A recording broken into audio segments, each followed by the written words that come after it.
Listo, Sport Trader, entonces ahora vamos a continuar sobre la parte de los IPs, ¿ok? Te había dado algún concepto ya en el video anterior, pero deberías de tener esto en cuenta, porque es importante el tema de los IPs y obviamente cómo es que funciona, ¿ok?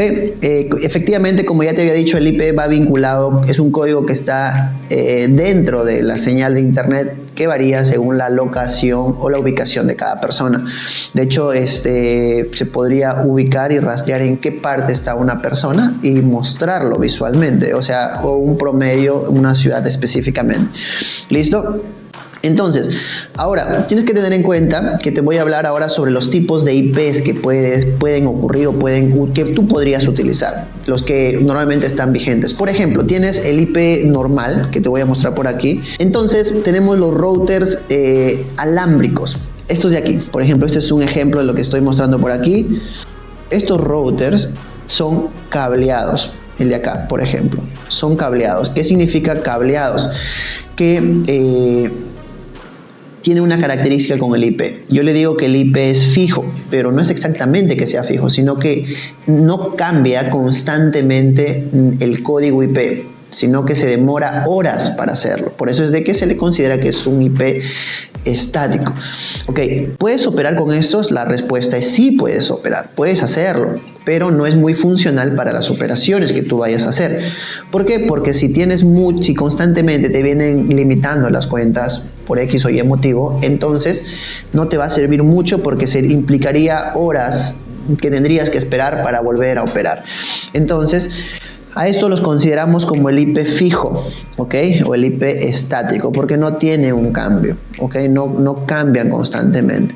Entonces, estos son los más comunes, de hecho son los que más se usan en casa, dependiendo, ¿ok? Pero no son los únicos, también tenemos los routers que son inalámbricos. Por ejemplo, aquí en Perú, esto es uno de estos, yo les digo los conejos, ¿ok? Son los routers inalámbricos, que te sirve. Básicamente sí, solamente conectas a la computadora, le pones el chip del plan que tú hayas adquirido y te genera internet.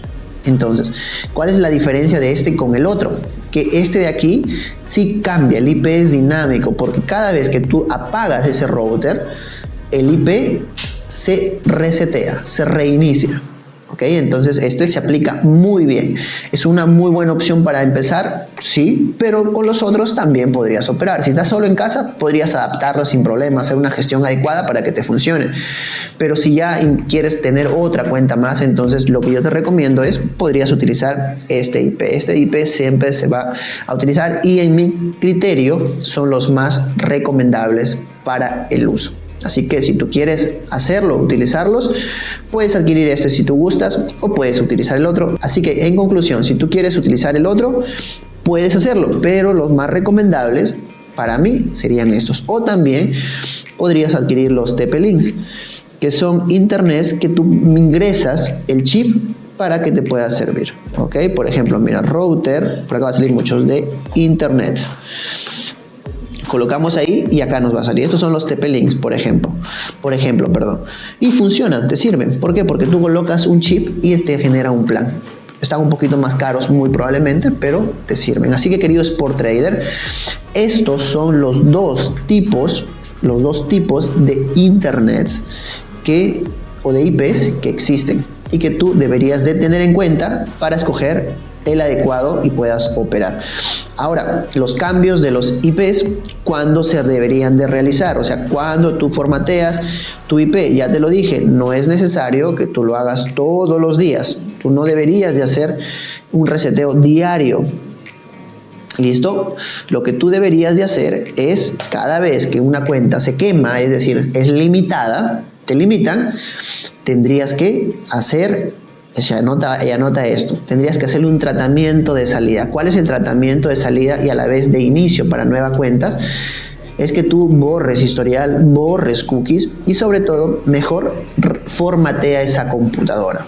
Haces un formateo global de esa computadora y después de que ya está formateada, entonces reinicias el IP y vuelves a crear nuevas identidades o la nueva identidad para esa cuenta. Ese es el tratamiento adecuado que deberías de manejar para tu cuenta en el caso hayas tenido una limitación, que normalmente yo te sugiero cuando es más para Bet365, pero si quieres ser más meticuloso podrías hacerlo cada vez que tengas una limitación. De esa manera te serviría muchísimo para ti. ¿Listo? Ten en cuenta esto, querido Sport Trader. Formatear computadora y reiniciar IP. Formatear computadora y reiniciar IP. Con las otras casas que, por ejemplo, que te van a limitar de forma más constante, dígase las casas complementarias que pueden ser clones de Unibet o quizás 88 Sport, simplemente borrando cookies, borrando historial, podrías crearte otra. Pero en Bet365, que es digamos una de las herramientas que nos sirve, ahora si en tu país hay otra, se tendría que ir mapeando e identificando cuál es la casa y cuál sería el tratamiento adecuado para esa casa también.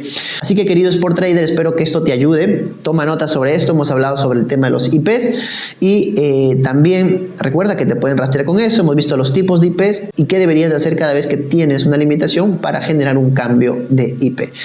¿Listo? Entonces nos vemos en el próximo video, querido Sport Trader.